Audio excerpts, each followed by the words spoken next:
Here's something interesting. Take a look at this. RJ Bell of pregame.com listed Vegas odds on Tebow's future. As of now, there's a 68% chance that Tebow will be in the NFL. There's a 13% chance he will head to the CFL. Another 13% chance says he'll never play again. And 6% says, guess what? He'll play arena football. These are all prop bets. Stephen A. Smith, how would you bet? Only two categories matter to me, Skip Bayless. Okay. The 68% chance that Tebow plays in the NFL next year, I say that number is wrong. I think it's closer to 95%. Oh, come on. Yes. After all you said yesterday and the day before? Because, listen, the sun shines tomorrow, and he is Tim Tebow, and he sprinkles on you, and you too shall be here we go healed. again. I mean, you just love him so much. He's such a nice guy. Good, wholesome individual. We love him. He has the it factor. You know what? And by the way, the it factor is that he ain't it, by the way. But I just want to let you know that. But in the end, here's what it comes down to, Skip. He's a lovable kid. It's impossible to root against him. And as a result, somebody will bring him on an NFL roster. Now, and the accompanying circus? The chances of him starting for an NFL team next year, 0. Okay? And if I threw in a 1 or 2% chance, it would be because whoever picked him up, every quarterback in front of him got injured. That's about it. That happens. Yes, all right, fine. What happened to the Steelers last year? No. I mean by the 0% chances, nobody is going out to get him so he can be their starting quarterback. That's all I mean by the 0% chance. You scratch that dream. That dream has come to a screeching halt, an unceremonious end. But he will be on an NFL roster next season. I am shocked that you went to 95%. I can't. That's the most shocking thing that has ever come out of your mouth on this show. I don't know why. You, the biggest Tebow basher in a football context. In a football context. You. Yes. He can't throw Tebow. He can't throw. Too big a circus, too big a distraction. It's my fault because I created the circus. Didn't we go over this on Monday? No, but I asked you that question because I even felt like you were being victimized a little bit too much about that. And that's why I asked you to give you the floor. You know, I want you to explain it. Well, that's not a first. I'm kidding. You always got your back, baby. I'm just saying that in the end, though, but come on, you can't be surprised by my position. 95% he'll be on a roster? I said he'll find a roster spot. Okay, remember. That's all I'm saying.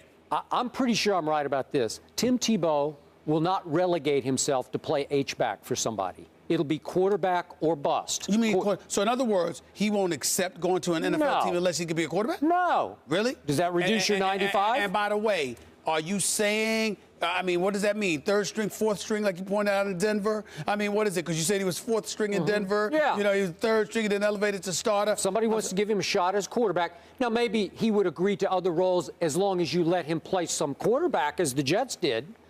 Okay. So you're saying that somebody's going to recruit Tim Tebow to be a quarterback. To be a quarterback? Okay. Oh, zero. No, you're saying that. I'm just saying. No. I'm saying that's not going to happen. That's not going to happen. You're saying he's going to play. I'm saying that he will be on an NFL team because the epiphany will finally reach him and go through the crevices of his brain, and he will recognize that, you know what? You're going to have to think about being a quarterback another day. But this season, you ain't going to be a quarterback for somebody else. Okay. Now, I'm back to what I've said from the start. Tim Tebow is not qualified to be a tight end or an H-back. Okay. Maybe, as Bill Polian and I went back and forth about, maybe if he agreed to be a full-time running back, a red zone, goal line kind of running back, maybe somebody would go that. But as far as catching passes, being nimble enough, being fast enough, being quick enough to be a successful H-back tight end position player, no, I don't see it. I have a question for you, Skip. I haven't answered this question yet. Go ahead. yet. I'm sorry. Go ahead. Okay. Go ahead. Look, as much as I believe in Tim Tebow, and I'm on the record, I still fully, completely believe in Tim Tebow, just the way I did through the Denver run. Yeah. What happened in New York, as even you agreed, travesty, duped, sabotaged, canceled the season out. It meant nothing to me. I lost no respect for Tim Tebow's ability to play football, play quarterback in the NFL. But it appears, by all accounts, Mort, Adam Schefter, anything else you can get your hands on, but those are the two ultimate sources. By all accounts, nobody in this league wants anything to do with Tim Tebow. And he passed completely through waivers yesterday. Nobody claimed him. Okay? So what does that tell me? What does that tell you? What does it tell me? That 68% is laughably high. It means you should run to your nearest casino and get some money down, because it is a lock that 68% is way too high on this prop bet. And by the way, 16% that he would start a game, 16%. Boy, that seems a little high to me, too, unless he gets on a roster as a quarterback and Pittsburgh happens. Exactly. And it does. Every year somebody has an incredible run of injuries at quarterback, and they're actually out on the street saying, would you play quarterback? We talked about... With a 10-day contract. Hold on, Kerry. Skip Bayless, we talked about qualifications as it pertains to Tim Tebow. Talk about the H-back. Talk about tight end. We talked about these things, Skip Bayless. I have a question for you. Oh, here we go. When you talk about qualifications, in light of the reality that offenses would obviously have to change for any team that brought in Tim Tebow as its quarterback, is it safe, Skip Bayless, to say or to question whether or not Tim Tebow is even qualified to hold a clipboard as a backup? No. Why would you say that? No, what I'm asking is that you talked about, Skip, I consider you the foremost expert on Tim Tebow. That's me, my personal opinion. You talked about how he would never be an All-Pro, how he wasn't the greatest passer, how, you know, he wasn't a great practice player and all of these different things. He would just find a way to win. He's a competitive force of nature, or is it a force of competitive nature? Which one is it? Either way. They both work. They both work? Okay. So what I'm saying to you is this. You've said these things, Skip Bayless. So obviously, with the way things have to change, you also questioned his football IQ, if I remember correctly. Totally instinctive. So what not I'm saying, a chalkboard player. He's not a chalkboard player. It's totally instinctive. So what I'm saying to you is that if you're not the starting quarterback and the system itself doesn't evolve around you, that's a problem. Is Tim Tebow qualified to do what backup quarterbacks do? Hold the clipboard and really master the plays. Is he qualified? He needs to be in his kind of offense, which was why Denver had to make a shocking change, because they went from drop-back passer Kyle Orton, remember that? No mobility, to slowly but surely they went to the spread option. It took them about 3 or 4 games to get into it. And within those 4 games, they instantly turned into the #1 rushing team in pro football. I understand that. But is that a no? Okay, what have I also said?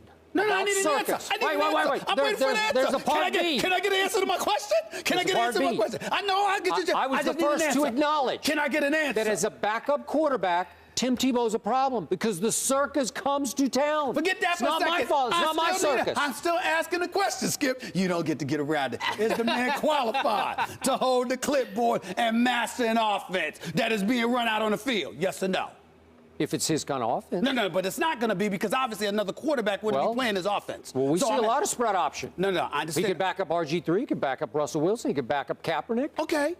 All right, that's fair. There are 3 options right there. All right, no. Now, that's fair. That's a fair answer. Yeah. That's something I'm looking for. So you're saying that kind of offense is indicative of But it's what... hard. See, I believe that the New England Patriots would have high interest in Tim Tebow because the coordinator drafted him with the 25th pick. But Tom Brady's there. Time out. But how does that work when you and everybody else is on the record always talking about how complicated New England's offense is? How does Tim Tebow work in that? Because he's certainly not playing before Tom Brady, which means he'd be backing up. And if he's backing up, he's holding a clipboard. And if he's holding a clipboard for an offense that doesn't pertain to his strengths and his skills, is he qualified? I already said, I said on the show yesterday, not for New England. As much as they love him, how would you give him any practice reps of spread option when Tom Brady is your quarterback? The best quarterback in pro football. You can't do that. Second best? No, he's the best. He's the best. Is Aaron Rodgers there? We all know who the bad man that is in Green Bay. It's a bad man. So bottom line to this, even I,